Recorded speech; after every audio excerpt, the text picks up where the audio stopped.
আমার মতো কে কে আছেন যে পাঁচমিশালি শাক ভাজি পছন্দ করেন? অবশ্যই কমেন্টস করে জানাবেন। আমার তো দারুণ পছন্দ, তাই আজকে আমি পাঁচমিশালি এটা শাক ভাজি করব। তো ভাবলাম আপনাদের সাথেও আমি শেয়ার করি। তো আমি এখানে শাক ভাজি করার জন্য বেশ কিছু রকমের শাক নিয়েছি।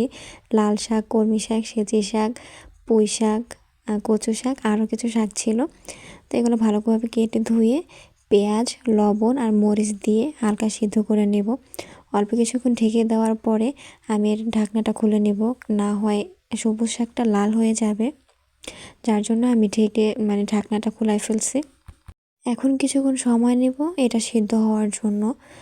তো যেহেতু এটা এখন সিজনাল শাক, তো একটু নরম নরম আমার কাছে ভালোই লাগবে। তো একটু ভালোভাবে চামিচ দিয়ে একটু করে নিয়েছিলাম, নরম করে নিয়েছিলাম। তো শাকটা সিদ্ধ হয়ে যাওয়ার পর নামিয়ে নিয়েছি। তো এখানে আমি বাগার দেওয়ার জন্য সরিষার তেল অ্যাড করেছি।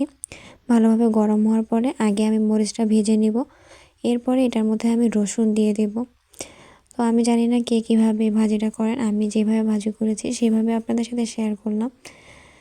তো পেঁয়াজটা ভালোভাবে সরি মরিচটা ভালোভাবে ভাজা হয়ে যাওয়ার পরে আমি রসুনটা দিয়ে দিয়েছি। এবার রসুনটা লাল হওয়ার জন্য অপেক্ষা করব। এই রসুনটা লাল হয়ে যাওয়ার পর আমি শাকটা দিয়ে দেব। শাকটা দিয়ে ভালোভাবে বাগার দিয়ে নামিয়ে নিব। তো আমার কাছে অনেক বেশি ভালো লেগেছে। আমি বোম্বে মরিচ দিয়ে এই শাক ভাজিটা খেয়েছি। কেমন হয়েছে জানাবেন। আল্লাহ হাফেজ।